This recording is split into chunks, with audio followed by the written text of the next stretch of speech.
ओम साई राम। बाबा की सच्चरित्र साई की प्रथम अध्याय।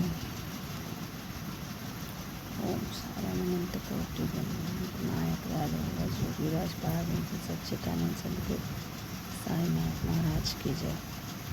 गेहूँ पीसने की कथा। सन 1910 में मैं एक दिन प्रातःकाल श्री साईं बाबा के दर्शनार्थ मस्जिद में गया। वहाँ का विचित्र दृश्य देख मेरे आश्चर्य का ठिकाना न रहा कि साईं बाबा मुँह हाथ धोने के पश्चात चक्की पीसने की तैयारी करने लगे। उन्होंने फर्श पर एक टाट का टुकड़ा बिछा, उस पर हाथ से पीसने वाली चक्की में गेहूँ डालकर उन्हें पीसना आरंभ कर दिया। मैं सोचने लगा कि बाबा को चक्की पीसने से क्या लाभ है। उनके पास तो कोई है भी नहीं और अपना निर्वाह भी भिक्षावृत्ति द्वारा ही करते हैं। इस घटना के समय वहाँ उपस्थित अन्य व्यक्तियों को भी ऐसी ही धोरणा थी, परंतु उनसे पूछने का साहस किसे था।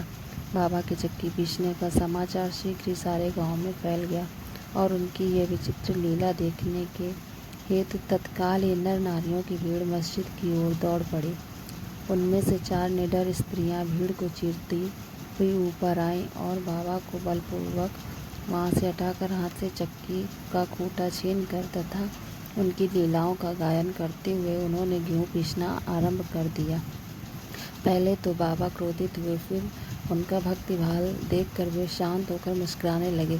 पीसते पीसते उन स्त्रियों के मन में ऐसा विचार आया कि बाबा के ना तो घर द्वार है और ना ही कोई बाल बच्चे हैं तथा न कोई देख रेख करने वाला ही है। वे स्वयं भिक्षावृत्ति द्वारा ही निर्वाह करते हैं, अतः उन्हें भोजना आदि के लिए आटे की आवश्यकता ही क्या है। बाबा तो परम दयालु हैं, हो सकता है कि वह यह आटा वे हम सब लोगों में ही वितरण कर दें।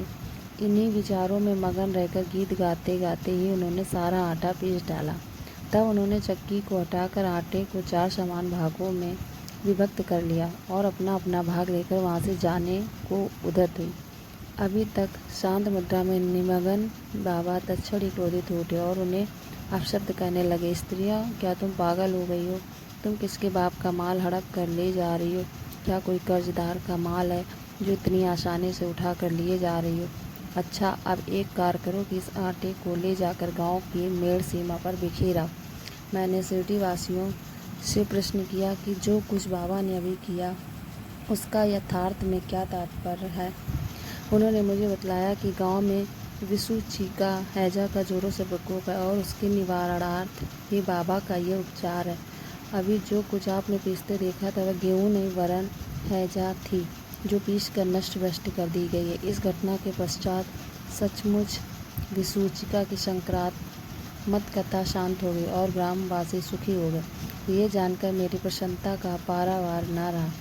मेरा कौतूहल जागृत हो गया। मैं स्वयं से प्रश्न करने लगा कि आटे और विसूचिका हैजा रोग का भौतिक तथा पारस्परिक क्या संबंध है। इसका सूत्र कैसे ज्ञात हो।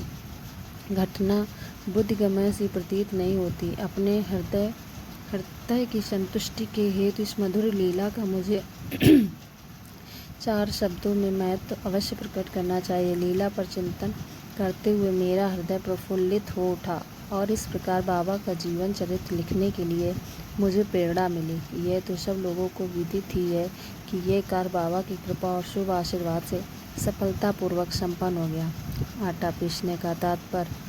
शिरडी वासियों ने इस आटा पीसने की घटना का जो अर्थ लगाया वह तो प्रायः ठीक ही है, परंतु उसके अतिरिक्त मेरे विचार से कोई अन्य भी अर्थ है। बाबा शिरडी में 60 वर्षों तक रहे और इस दीर्घ काल में उन्होंने आटा पीसने का कार्य प्रायः प्रतिदिन ही किया। पीसने का अभिप्राय गेहूँ से नहीं वरन अपने भक्तों के पापों, दुर्भाग्यों, मानसिक तथा शारीरिक पापों से था। उनकी चक्की के 2 पाटों में ऊपर का पाट भक्ति तथा नीचे का कर्म था। चक्की का मुठिया जिससे वे पीसते थे वह था ज्ञान। बाबा का दृढ़ विश्वास था कि जब तक मनुष्य के हृदय में प्रवृत्तियाँ, आसक्ति, घृणा तथा अहंकार नष्ट नहीं हो जाते, जिनका नष्ट होना अत्यंत दुष्कर है, तब तक ज्ञान तथा आत्मानुभूति संभव नहीं है। यह घटना कबीरदास जी की उसके तदन रूप घटना की स्मृति दिलाती है। कबीरदास जी एक स्त्री को अनाज पीसते देखकर अपने गुरु निपत निरंजन से कहने लगे कि मैं इसलिए रुदन कर रहा हूँ कि जिस प्रकार अनाज चक्की में पीसा जाता है उसी प्रकार मैं भी भवसागर रूपी चक्की में पीस जाने की यातना का अनुभव कर रहा हूँ। उनके गुरु ने उत्तर दिया कि घबराओ नहीं, चक्की के केंद्र में जो ज्ञान रूपी दंड है उसी को दृढ़ता से पकड़ लो। जिस प्रकार तुम मुझे करते देख रहे हो उससे दूर मत जाओ, बस केंद्र की ओर ही अग्रसर होते जाओ और तब यह निश्चित है कि तुम इस भवसागर रूपी चक्की से अवश्य बच जाओगे। श्री सद्गुरु साईनाथ महाराज की जय हो।